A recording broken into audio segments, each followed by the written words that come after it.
Boleh mencoba. yang banyak tinggal. Persilakan Ibu. Jika benar ini pembelajaran guru maka mekanisme terbaik menangani cabaran akademik, maka ikut belajar mampu menyelesaikan segala permasalahan atau cabaran secara akademik. Akan tetapi pada 13 April 2021, Menteri Kementerian Pendidikan Malaysia yang berhormat Dr. Muhammad Nazrul Muhammad ini melaporkan bahwa itu pelajaran dijalankan menyebabkan guru-guru tidak dapat menentukan perhatian sepenuhnya dalam pengajaran dan pembelajaran. Maka ini telah menunjukkan bahwa itu pelajaran belum mampu menjadi mekanisme terbaik menangani cabaran akademik. Mohon penjelasan. Terima kasih yang terhormat. Saya akan menjawab. Saya akan menjawab persidangan yang hormat di dalam pembacaan saya. Lembaga Dewan yang dimuliakan, seterusnya saya ingin menyatakan strategi dan peranan kami di meja kerajaan. Selaku Perdana Menteri, saya akan memberikan satu hujah di bawah kata kunci, yaitu pembelajaran memudahkan mudah dilaksanakan pada bila-bila masa. Pendiri menteri pula di meja kerajaan pula akan membidas hujah ketua pembangkang dan memberi dua justifikasi hujah. Yang pertama, pembelajaran membuka peluang kepada kemahiran baharu, dan yang kedua, mengurangkan kos pengangkutan dan perkhidmatan masa. Manakala wakil menteri ketiga di meja kerajaan seperti biasa akan berada membidas secara terperinci hujah-hujah di perwakilan pembangkang. Selesai menyatakan pendirian dan strategi, saya akan menggunakan hujah saya iaitu pembelajaran yang dilaksanakan pada bila-bila masa. Dalam artikel majalah Pendidikan Malaysia yang diterbitkan pada Mac 22, pembelajaran merupakan alternatif yang boleh digunakan oleh pendidik dan pelajar untuk melaksanakan pelajaran dan pembelajaran tambahan daripada rumah. Pembelajaran yang boleh dilaksanakan pada bila-bila masa selepas sesi pembelajaran ke sekolah dapat memberikan kemudahan kepada guru dan pelajar untuk mengajar seputar pelajaran yang tertinggal. Apakah perbezaan pembelajaran yang kami tekankan dengan pasca pandemik dengan pembelajaran yang berlaku ketika pandemik? Ketika pandemik, semua murid menggunakan pembelajaran dengan kaedah PDPR yang tidak dapat membimbing, yang tidak dapat bimbingan keseluruhan untuk pembelajaran asas oleh guru di dalam kelas. Menurut artikel cabaran pasca pandemik, artikel Majalah Pendidikan Malaysia tahun 2021 menyatakan bahawa 83% murid yang mengikut PDPR tidak dapat mengalami pembelajaran dan tidak dapat mengenal asas daripada guru berbanding kelas keseluruhan. Sekian, mohon terus mencadang. Maafkan saya akan menjawab usul darurat sebenarnya. Pembelajaran masih menjadi mekanisme terbaik kerana pembelajaran mampu mengejar balik pembelajaran yang tertinggal. Sekian, mohon terus mencadang. Terima kasih ucapkan kepada Yang Amat Terhormat Perdana Menteri. Seterusnya kita beralih ke meja pembangkang.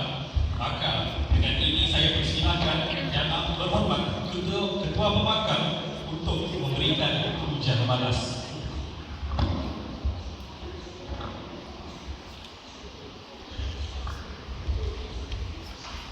Bismillahirrahmanirrahim.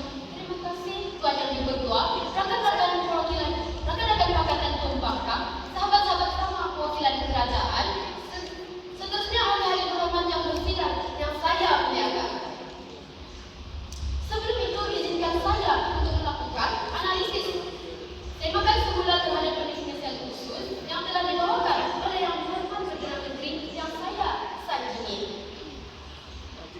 Kami diwakili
pertama seperti biasa akan membidas hujah-hujah pincang daripada kerajaan.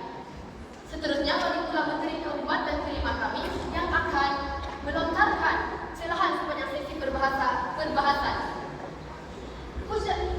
Maka pada ketua, boleh kiranya jika saya teruskan dengan gerak kerja saya yang terakhir, iaitu membentangkan hujah perwakilan pembangkang, iaitu capaian internet yang kurang meluas. Fakta kes kami yang pertama, menurut berita sinar harian 3 Februari 2021, Datuk Rizal Ismail yang merupakan adun Sungai Air Tawar berkata beliau menerima banyak rujukan daripada ilmu badan guru berhubung masalah capaian pembebasan jalan lebar yang amat perlahan di kawasan Sungai Air Tawar, Selangor, Malaysia. Bagaimana pembelajaran ini boleh menjadi mekanisme terbaik menangani cabaran pasca pandemik, sedangkan ada banyak lagi kawasan yang tidak dapat menerapkan pembelajaran ini dalam kehidupan mereka disebabkan kekangan internet yang terhad. Fakta kes kami yang kedua, menurut sinar harian bertarikh 18 Mac 2021, hampir 36% ataupun 1 juta pelajar tiada akses pembelajaran dalam talian. Hal ini Izinlah tuan yang silakan. yang berhormat, Bukankah kerajaan sudah pun memberikan bantuan internet kepada semua pelajar yang ada di Malaysia?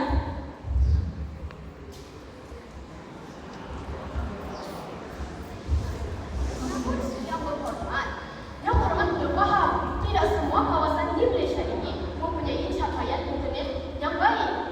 Yang berhormat perlu faham antara beza bantuan dan realiti capaian internet di Malaysia. Yang berhormat. Saya teruskan dengan pihak saya. Hal ini turut disokong dengan keluaran video seorang pelajar Universiti Malaysia Sabah, Viviana Musibin, yang terpaksa memanjat pokok bagi mendapatkan capaian internet. Angka pencecah hampir 2 juta ini adalah generasi muda yang dipinggirkan dan dinafikan hak mereka kepada pendidikan. Apatah lagi sedang berbicara mengenai pendidikan yang berkualiti. Warga Dewan yang saya muliakan, bagaimana kita mahu katakan pembelajaran adalah mekanisme terbaik, sedangkan begitu banyak pelajar yang terpaksa yang terpinggir daripada dunia pendidikan. Sebelum mengundurkan diri, saya ingin menegakkan kembali pembawaan pihak pembangkang pada hari ini. Sekiranya kami dapat membuktikan walau satu halangan yang dihadapi oleh guru atau murid dalam menjalankan pembelajaran, maka pembelajaran bukanlah mekanisme terbaik dan usul wajar ditolak, melihatkan kepada halangan-halangan dan permasalahan yang ada sewaktu pembelajaran dilaksanakan. Oleh itu, tuan dan berdua, kami cukup yakin usul tidak wajar diterima oleh Dewan melihatkan kepada halangan-halangan dan permasalahan yang ada sewaktu pembelajaran ini dilaksanakan. Mohon usul membangkang, mohon usul ditolak. Assalamualaikum warahmatullahi wabarakatuh.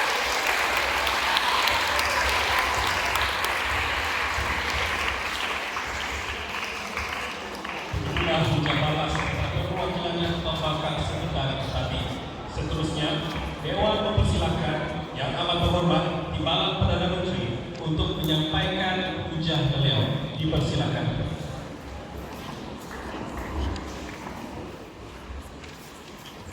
Inilah kami tak belajar, itulah kami tak tumbang, rakyat kami memang belajar, dicabar kami tidak timbang. Terima kasih kepada semua kepada kami dan kerajaan, perwakilan pembangkang, seterusnya warga dewan yang saya hormati sekalian. Assalamualaikum, salam sejahtera dan selamat bersidang.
Mohon mencelat. Persilakan yang pertama. Pada 1 Januari 2022, Petugas Petugas Pengajian Siswa menyatakan bahwa lebih daripada 80% pelajar dan guru menyokong pembelajaran bersemuka tanpa menggunakan pembelajaran disebabkan pembelajaran bersemuka lebih mudah diatur apabila tanpa pembelajaran. Mohon penjelasan. Saya akan membalas soalan ini di ujung pembacaan saya. Selesai bidangan, saya akan meneruskan tugas saya dengan memberikan hujah pertama di bawah kata kunci pembelajaran mendedahkan tangan dengan kemahiran teknologi.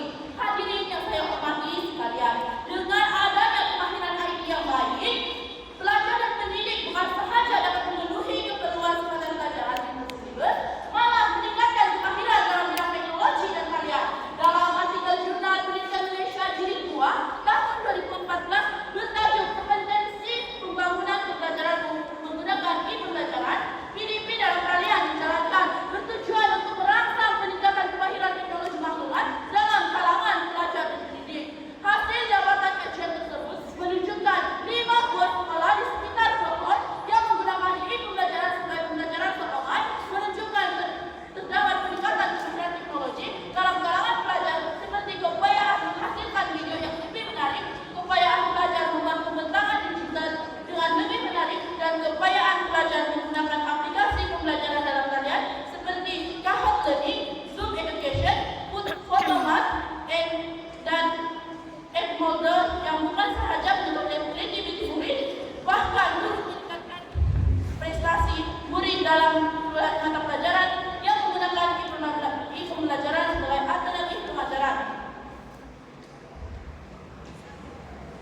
Menurut beliau, 70% murid dapat mengikuti sesi pembelajaran yang dibuat, dan keadaan ini menyumbang kepada peningkatan prestasi murid dalam UPSR tahun 2017. Warga Dewan, pembelajaran sebenarnya sudah dijalankan begitu lama dan terbukti berkesanannya. Namun, pembelajaran sebelum ini dilakukan selepas membuat pengajaran terbuka, dan pembelajaran hanya menjadi alternatif sokongan. Jika pihak pembangkang menekankan isu ketidakhadiran PDPR melalui pembelajaran, itu adalah perkara yang berbeda kerana ketika pandemi berlaku, PDPR dibuat tanpa adanya pembelajaran asas kepada murid, menyebabkan murid sukar untuk paham. Di meja kerajaan, kami tunjukkan bahwa pembelajaran ini mekanisme terbaik menangani cabaran pasca pandemik, yaitu pelajar yang ketinggalan pelajaran ketika pandemi berlaku masih dapat mengukuhkan pemahaman mereka pada sesi pembelajaran yang dibuat sebagai sokongan selepas pembelajaran bersemuka dibuat di sekolah. Maka, jelaslah bahwa pembelajaran mekanisme terbaik menangani cabaran pasca pandemi. Mohon usul diterima. Sebelum itu, saya akan menjawab soalan sebentar tadi. Kami telah mengatakan bahwa pembelajaran merupakan mekanisme yang terbaik kerana pembelajaran digunakan secara menyeluruh, khususnya untuk mengajar pembelajaran yang tertinggal ketika pandemi. Sekian, mohon terus mencadang.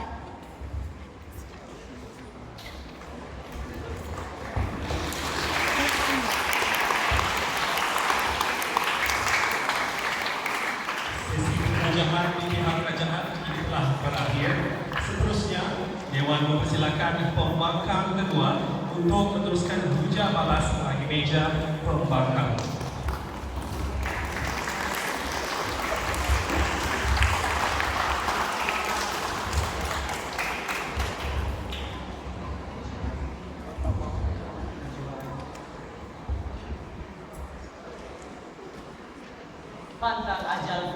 Pantang tahu sebelum ajal, pantang menyerah sebelum kalah. Wahai pihak kerajaan, jangan membesong fakta yang belum tentu wujud kepastian yang sebenarnya. Sebelum itu, terima kasih Tuhan Yang Dipertua. Rakan-rakan kesayangan pembangka, rakan-rakan kesayangan pembangka, rakan-rakan lama di pihak kerajaan yang kami tidak berhenti sama sekali. Seterusnya, ahli-ahli yang terhormat yang berbidang pada hari ini. Namanya Rama yang berbidang pada hari ini. Terima kasih kerana sudi meluangkan masa.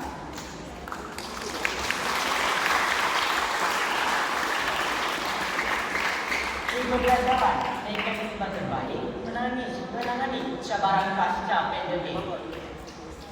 Usul pada hari ini cukup menarik untuk diperbaharuskan dalam dewan yang kita pada hari ini. Dengan duduknya timbalan Perdana Menteri sebentar tadi, saya semakin yakin dan percaya bahawa usul pada hari ini wajar untuk ditolak. Melihat pada rasional utama kami, adanya halangan-halangan dan permasalahan yang ada sewaktu pembelajaran ini dilaksanakan. Sebelum kita terlena dengan buatan pekerja pihak pembangkang pada hari ini, mari bersama-sama kita bongkarkan satu persatu kesalahan yang telah ditimbulkan oleh pihak kerajaan sebentar tadi. Kesalahan pertama yang dapat diampunkan dalam dewan yang ini, pihak kerajaan asyik menekankan mengenai musim pandemik. Namun yang menghormat, usul kita pada hari ini menekankan mengenai pasca, iaitu selepas berlakunya pandemik, bukannya sewaktu berlakunya pandemik yang menghormat. Seterusnya, kesalahan mereka yang kedua, pihak kerajaan gagal memahamkan kata kunci mereka yang kedua dengan baik. Sebab apa? Sebentar tadi pihak kerajaan ada menyatakan pembelajaran didedahkan kepada Kementerian Teknologi yang menghormat. Sebenarnya yang berhormat harus membuktikan dan menjelaskan bagaimana dengan adanya kemahiran teknologi ini mampu menjadikan pembelajaran ini sebagai mekanisme terbaik dalam menangani cabaran pasca pandemik. Segala bidasan telah saya kemukakan. Mari bersama-sama kita mendengar kuatan puja yang akan diberikan kepada pihak pembangkang pada hari ini. Analisis kami yang kedua iaitu kadar pemilikan gadget yang kurang. Menurut fakta kes kami yang pertama, menurut laporan daripada Berita Awani 15 April 2020, Menteri Kanan Kementerian Pendidikan Malaysia, Dr. Azizin berkata, sebanyak 36.9% murid di seluruh negeri tidak memiliki sebarang peranti elektronik selepas kementeriannya menjalankan satu hadis didik berhubung pengajaran dan pembelajaran PNP secara atas talian. Selain itu, menurut beliau lagi, pada laporan beliau pada masa yang sama, selain peranti, kelajuan internet juga merupakan antara isu utama yang dihadapi pelajar ketika proses pengajaran dan pembelajaran PNP dilakukan. Mesti pihak kerajaan di sebelah sana bertanya-tanya bagaimana dengan kurangnya kadar pemilikan gadget mampu menyumbang kepada pembelajaran ini belum mampu menjadi mekanisme terbalik menangani pasca pandemik. Selaku pembangkang yang baik, mari saya fahamkan berdasarkan fakta kes yang telah kami berikan, terdapat para pelajar yang terkesan akibat ketiadaan sebarang peranti dalam mengikuti pembelajaran. Kesannya, perkara ini telah menjelaskan kualiti pembelajaran dalam diri pelajar. Akibat ketiadaan sebarang peranti, mampu mencapai internet untuk mengikuti pembelajaran. Mohon izin laluan tuan yang berhormat. Bukankah kerajaan sekali lagi sudah pun membekalkan bantuan peranti kepada pelajar-pelajar walaupun bukan secara menyeluruh, namun pihak kerajaan telah pun walaupun bukan secara menyeluruh, namun pihak kerajaan telah pun menunjukkan usaha kepada untuk menangani cabaran pembelajaran tersebut. Yang berhormat, merujuk kembali pembawaan kami pada hari ini, sekiranya kami dapat membuktikan walau satu halangan yang dihadapi oleh guru atau murid dalam menjalankan pembelajaran, maka pembelajaran ini bukanlah mekanisme terbalik dan usul pada hari ini wajib ditolak yang berhormat.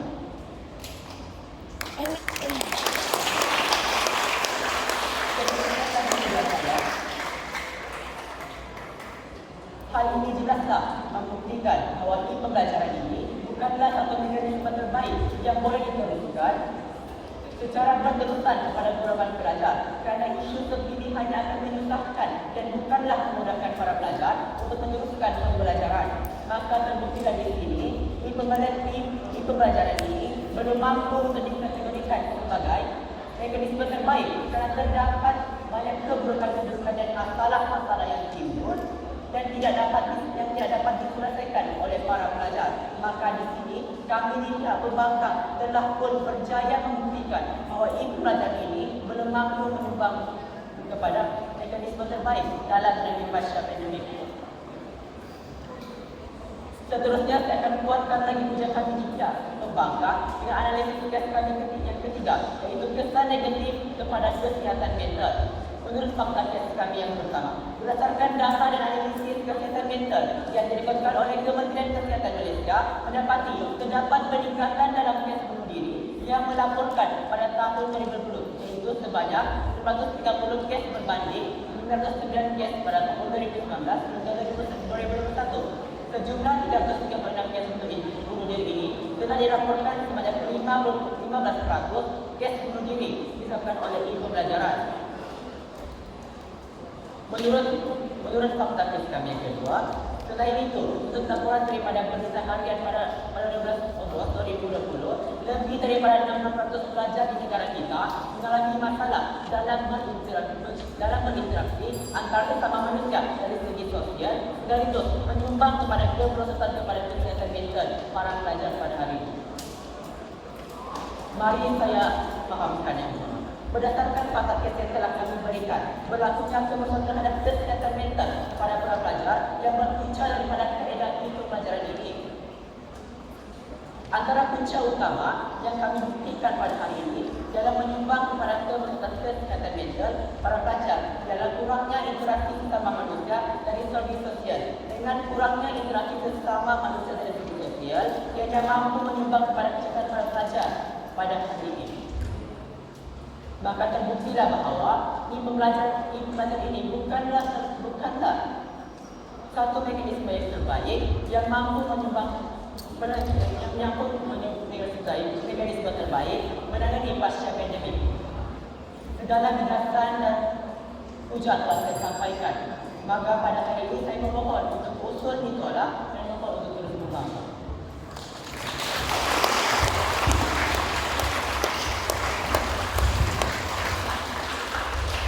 Selesai sesi penghujatan, kita beralih pula ke sesi birasan. Maka dengan ini saya menjemput Yang Berhormat Menteri Pertahanan untuk membuat birasan bagi kes kerajaan. Dipersilakan.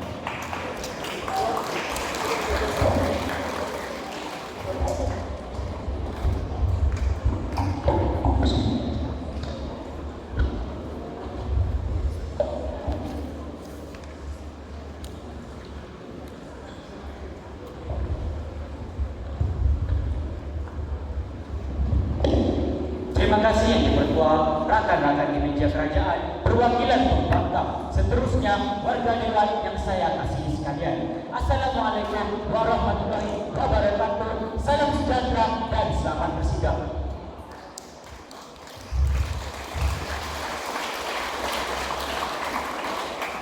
Saya menyatakan semangat terhadap usul memegang mandat Menteri Ketiga. Memegang mandat selaku Menteri Ketiga di meja kerajaan pada hari ini, saya masih yakin dengan usul yang digagaskan oleh Perdana Menteri, yaitu isu pelajaran merupakan mekanisme terbaik menangani pasca pandemik. Oleh demikian, selaku Menteri Ketiga, saya akan melakukan dua tugas utama. Pertama, saya akan membahas masalah konsep di meja pembangkang. Dan yang kedua, saya akan membahas setiap hujat yang berhormat pihak pembangkang. Tanpa membuang masa, saya akan membahas keseluruhan hujat dan birasan dengan lebih terperinci.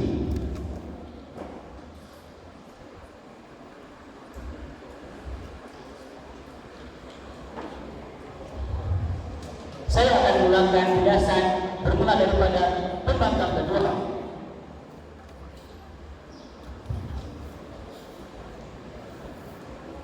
Pembangkang kedua ada mengatakan bahawa kami di pihak kerajaan kurang menekankan tentang kata kunci kami dan tidak menjelaskan berbagai usul yang kami jelaskan. Pembangkang kedua juga telah menyatakan bahawa kelajuan internet merupakan tidak berminat dalam pembelajaran ini. Kami di pihak kerajaan tidak menafikan hal tersebut, tetapi banyak usaha yang telah kami jalankan bagi mengatasi masalah-masalah yang berlaku. Berbagai inisiatif telah dilakukan kerajaan untuk merealisasikan ini pembelajaran sebagai mekanisme yang terbaik, seperti kerajaan telah memberikan bantuan gratis kepada pelajar khususnya golongan B40. Laluan, hentikan sentimen Anda. Sedangkan bukan semua pelajar. Maaf yang berhormat, saya belum memberikan peluang untuk memberikan izin laluan.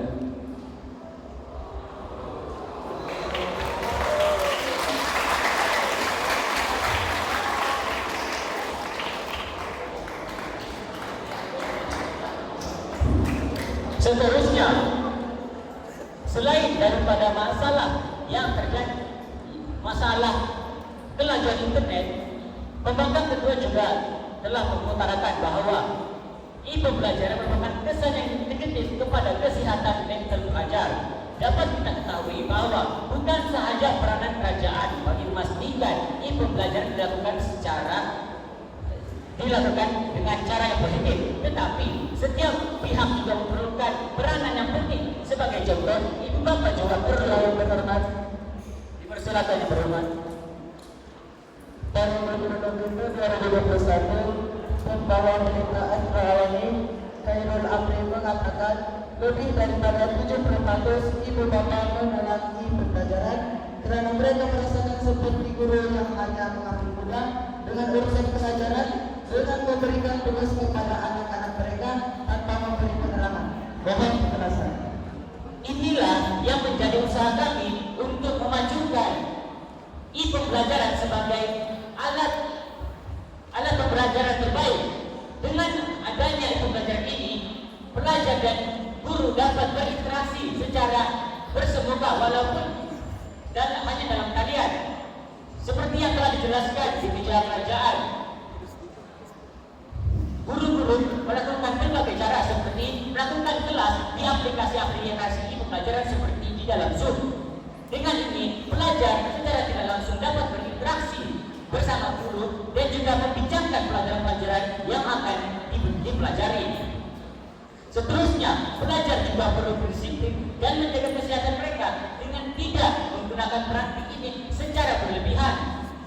Perasankah warga dewan sekalian bahwa data yang diberikan oleh pihak kerajaan sebenarnya tidak dapat digunakan di waktu-waktu yang tertentu seperti pada waktu tengah malam. Hal ini dilakukan bagi mengelakkan belajar menggunakan data dan praktik pada waktu yang jelas yang dilakukan.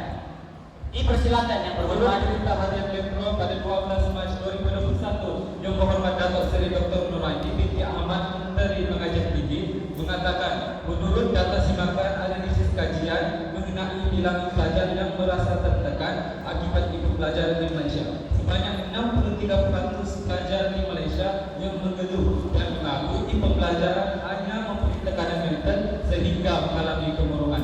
Mohon penjelasan.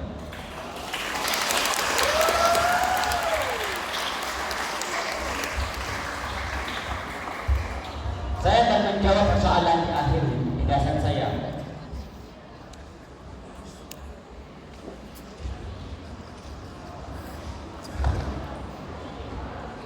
Seterusnya, saya akan membahas punca yang telah diutarakan oleh Ketua Pembangkang.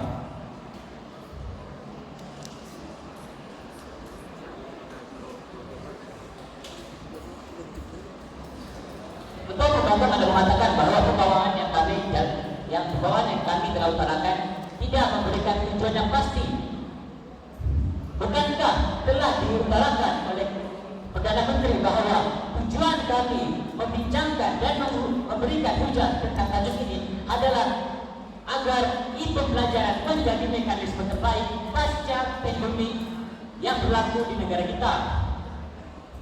Seterusnya, Ketua Pembangkang juga mengatakan bahwa pencapaian internet merupakan isu utama bahwa ianya kurang luas di negara kita. Walaupun semua kawasan belum mendapat akses internet Tetapi pihak kerajaan telah melakukan berbagai usaha bagi memastikan seluruh kawasan di negara kita mencapai akses internet yang mencukupi. Seperti yang saya telah katakan sebentar tadi, bahwa negara kita Malaysia telah melancarkan satelit bagi memastikan kelajuan internet semakin berkembang di seluruh kawasan Malaysia, termasuklah kawasan pedalaman. Bagi menjawab persoalan yang telah diutarakan, kerajaan telah melakukan bimbingan psikologi secara percuma di dalam talian untuk mengatasi masalah mental dalam kalangan pelajar. Maka saya tegaskan sekali lagi di pihak kerajaan bahwa e-pembelajaran merupakan mekanisme terbaik pasca pandemi. Sekian dan harap terus berjaga.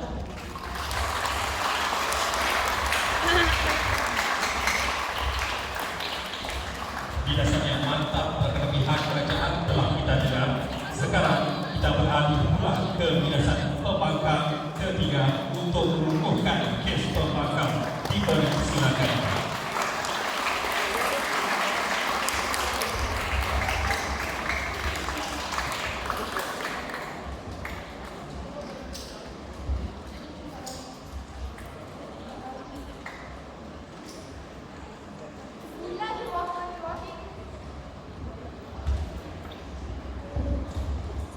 Bismillahirrahmanirrahim. Menjunjung tinggi kasih dan cinta yang sejati daripada Ilahi, keluarga dewan yang budiman. Namun sebelum itu, terima kasih buat Tuan Ibu Pertua, rakan-rakan fungsi pembangkang, sahabat lama kerajaan yang cukup saya rindukan dan akan ranahkan sebentar lagi. Seterusnya, keluarga dewan yang budiman, terima kasih kerana melambatkan masa. Pada hari ini saya yakin dan percaya bahwa bekerja akan mendapat realiti yang nyata. Meskipun usul pada hari ini e-pembelajaran mekanisme terbaik menangani pasca pandemi, namun saya tetap teguh berdiri di barisan fraksi pembangkang yang akan meranahkan pihak kerajaan bahawa sesungguhnya e-pembelajaran belum mampu menjadi mekanisme terbaik menangani pasca pandemi. Sekiranya kami dapat membuktikan walau satu halangan yang dihadapi oleh guru atau murid dalam menjalankan pembelajaran, maka ini bukanlah mekanisme terbaik dan usul wajar ditolak. Melihatkan kepada halangan-halangan dan permasalahan yang ada sewaktu pembelajaran dilaksanakan. Bergerak selaku pembangkang ketiga, mohon izin untuk membuktikan dua perkara. Pertamanya, saya akan membuktikan kesalahan perwakilan pihak kerajaan yang cuma mendominasi keprotan hujah mereka. Seterusnya, menunjukkan anda semua apakah kebenaran yang kami bayangkan di meja pembangkang. Bergerak kepada gerak kerja saya utama, Pembina Menteri Pertahanan. Menteri Pertahanan memutarbelitkan fakta serta menampilkan setiap hujah yang kami berikan di pihak pembangkang. Ketiga, pihak Menteri Pertahanan nampaknya sudah jatuh cinta dengan saya kerana dia malu untuk bersebutkan saya.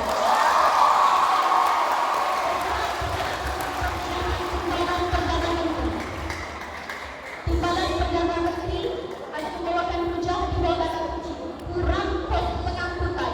Namun saya sering sayang yang berhormat tidak memberikan bukti hukum untuk menyokong penghujahan beliau. Yang kedua, yang berhormat memberikan hujah di bawah kunci di pembelajaran yang dilakukan kepada kemahiran teknologi. Yang amat berhormat gagal mengaitkan hujah dengan usul yang dibawa. Yang amat berhormat, mari saya ajarkan. Yang amat berhormat perlulah memberikan bukti yang hukum serta huraian yang mampu dipahami oleh warga dewan sekalian. Itu yang amat berhormat berfaham.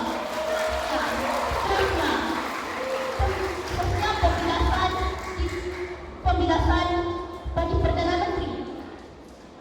Yang amat berhormat membawakan hujah di bawah kata kunci di pembelajaran mudah dilaksanakan pada bila-bila masa.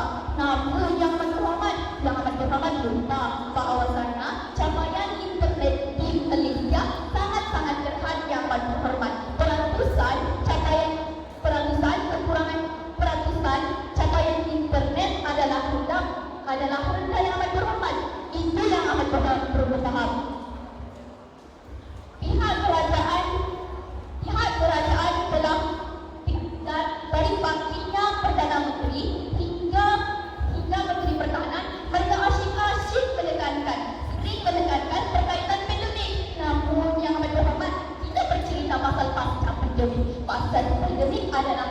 adalah perkara selepas pandemik. Itu yang amat berhormat perlu faham. Nampaknya pihak kerajaan belum faham tentang usul pada hari ini. Selesai bidahan pihak kerajaan, nampaknya tuan ini berdua, pihak kerajaan seakan-akan ingin mengulung-ulung. Namun apakah daya, tangan tak sampai. Persibuan seperti baru sayang, isinya kosong. Dengan berpastikan kebenaran, kami berdiri di bawah 3 hujah yang utama. Pertama, capaian internet yang kurang meluas, di mana kami menceritakan kepada pihak dewan sekalian, bukan semua tempat mempunyai jaringan internet yang baik. Bahkan, peratusan kawasan yang mempunyai capaian internet yang kurang meluas. Kembali kepada pembawaan kami, iaitu satu halangan yang dihadapi oleh guru atau murid dalam menjalankan ilmu pelajaran, maka ini bukanlah mekanisme terbaik dan usul wajar dibuka. Kedua, kadar pemilikan gadget. Yang amat berhormat, ini saya fahamkan. Gadget merupakan alat elektronik yang penting dalam menjalankan ilmu pelajaran. Namun, bagaimana pula? Bagi individu-individu yang tidak punya gadget juga capai internet yang baik dalam menjalankan ilmu pelajaran. Bukankah ini telah menunjukkan bahawa ilmu pelajaran belum mampu menjadi mekanisme terbaik dalam menangani pasca pandemik? Ketiga, kesan negatif kepada kesihatan mental. Izin dan luar Mohon tuan yang amat berhormat. Kesan mental kepada kesihatan. Kesan negatif kepada kesihatan mental. Ilmu pelajaran ini memanfaatkan interaksi sama manusia dari segi sosial, di mana tidak boleh berinteraksi dan individu-individu yang mengalami ilmu pelajaran akan mengalami tekanan apabila mereka berdepan dengan hal yang sama akan kesan rusak sekali. Jelaslah kami telah membuktikan satu halangan yang dihadapi oleh guru atau murid dalam menjalankan ilmu pelajaran. Maka ini bukanlah mekanisme terbaik dan usul wajar juga melihatkan kepada halangan-halangan dan permasalahan yang ada waktu ilmu pelajaran dilaksanakan. Saya tekankan kembali pendefinisian mekanisme terbaik di meja pembangkang. Kementerian Pendidikan Malaysia Razi juga mengatakan bahawa mekanisme terbaik merupakan kaedah atau alternatif yang tidak mempunyai impak negatif walau sedikit pun dan langsung tidak mempunyai kelemahan. Maka surat terang